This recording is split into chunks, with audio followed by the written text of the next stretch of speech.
Bakit nga ba kumakain ang inahin ng itlog? Ano ba ang mga paraan na dapat natin gawin para maiwasan yung ganong mga pangyayari?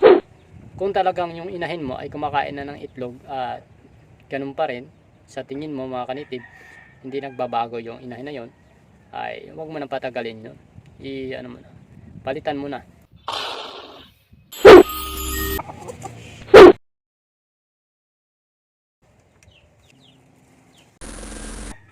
Yan, welcome back to my YouTube channel sa ating mga subscriber dyan at sa lahat ng mga bagong subscriber, at maraming salamat po sa inyo.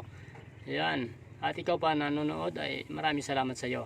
At kung gusto mo tong ganitong content, huwag mong kalimutan na paki-like and share, paki-subscribe na rin at paki-pindot ang ating notification bell para updated ka sa ating mga bagong upload na video. Ayan, ngayon pag-uusapan natin mga kanitib ang katanungan ng ating isa pang subscriber. Bakit nga ba ang mga babae ay mahilig kumain ng itlog? Kadalasan naman ata o lahat naman ata kumakain ng itlog. Yan. Hindi yan ang kanyang katanungan. Joke lang po yun. Ang kanyang katanungan ay ito.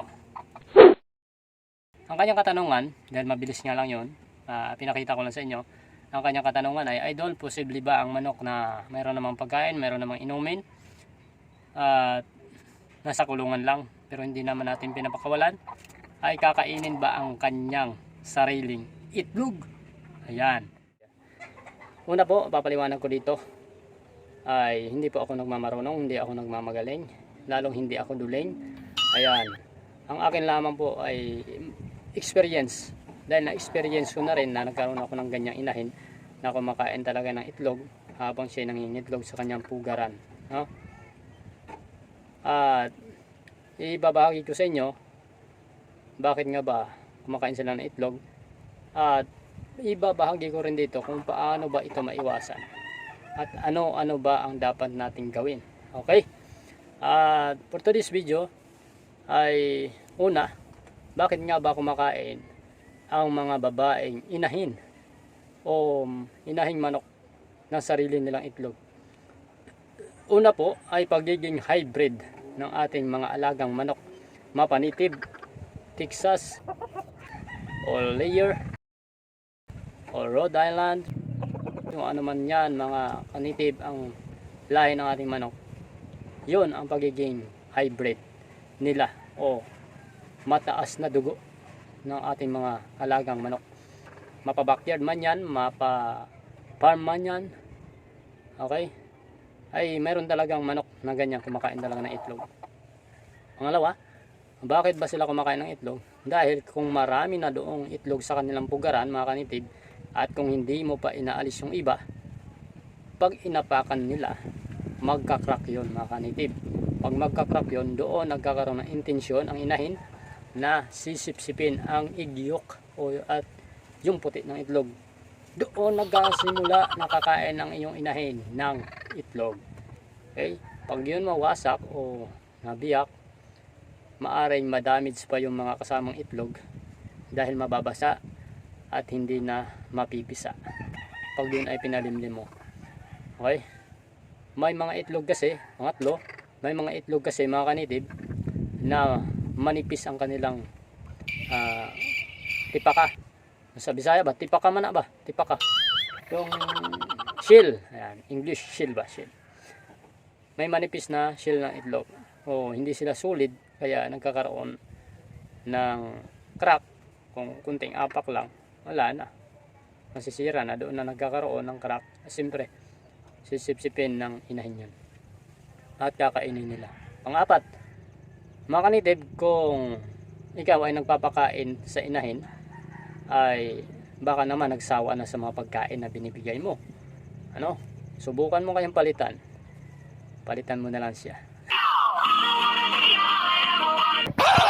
Ayan, ang pagkain yung palitan mo. Palitan mo ng pagkain mga kanitib, baka doon, siyempre, ang pagkain na yon na binibigay mo, kumbaga pa ulit-ulit na lang, naghahanap din sila ng ibang panlasa. Ayan. At panglima, mga kanitib, bakit nga ba kumakain ang inahin ng itlog? Dahil nakakulong lang sila mga kanitib, hindi po sila nakakalabas. At kung ikaw naman na nag-aalaga, palabasin mo naman sila. Ano ba ang mga paraan na dapat natin gawin para maiwasan yung ganong mga pangyayari? At ito ang dapat natin gawin mga kanitib. Ito ang aking ginagawa mga kanitib. Pinapalabas ko sila mga kanitib sa kanilang pugaran o kaya dito sa kanilang pinsa. Tulad nito nakakulong mga kanitib. Ito ay bukas. Bukas yan mga kanitib kasi oras na kumain sila mga kanitib. Ito. May pagkain dyan, may inumin dyan. Lalabas sila kung gusto nilang lumabas. Papasok sila kung gusto nilang pumasok. Dito mangingitlog. Ayan. Wala nang laman ito mga kanitib dahil ito nilipat ko dito. Yung isang inahin ko ay napisa na rin. So nilipat ko sa rito kasi sayang mga kanitib. May isa na akong sisyo nilanggam dito. Kaya naris ko dito. Okay, una palabasin natin sila. Ano? Kahit twice a week lang. Kaya once a week. Kung tayo nagtatrabaho, ay bigyan natin sila ng oras kasi ganoon din talaga sa pag-aalaga. Talagang matyaga ka. Pag may tiyaga, mayroon kang alaga. So, palabasin natin sila. Minsan, nagbibigay ako ng mga dahon. Dahon ng saging, na unti-untiin mo yun. Kaya kung mga dahon dyan sa mga damo-damo, ilagay, bigyan natin. Laging dapat malinis yung tubig, ibibigay natin. At kung yung pagkain na binibigay mo, mga kanitib, palitan mo kung ayaw na nila ganong panlasa. Kasi naghahanap sila ng ibang panlasa. Ayan, para hindi sila ma-stress mga kanitib, yun ang ating gawin. Ano?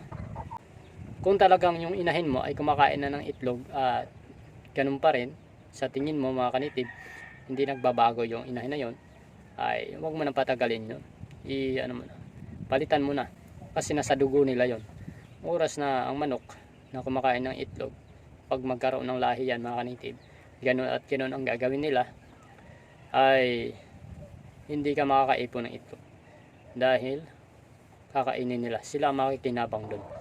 At ito pa mga kanitib, tips ko lang, kung mayroon kang mga manok na nangingitlog na ganun, kumakain ng itlog, kung mayroon ka namang native like this, papalimlim natin kunin natin yung manok, kunin natin yung itlog mga kanitib.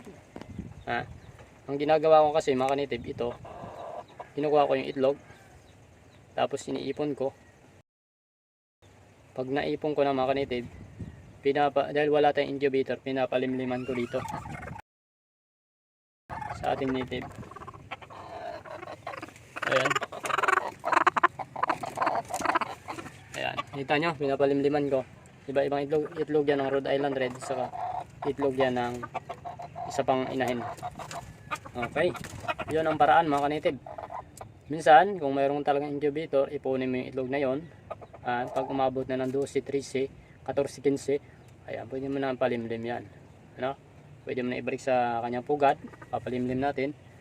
Kasi salamat, marami ang kamay ko. Minsan, ay ginagawa ko mga kanitib, pwede natin ipunin yung itlog na yon. At pag naipon na natin, balutin natin sa isang papel, malinis na papel.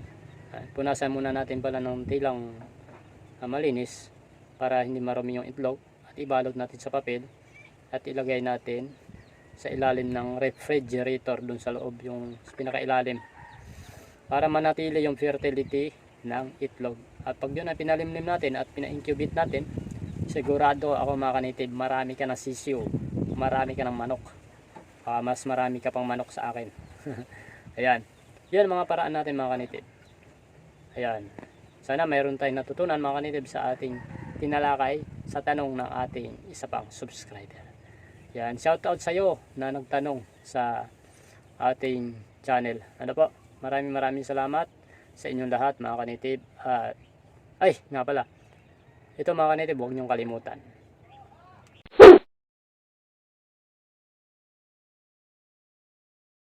Ayan, maraming salamat po.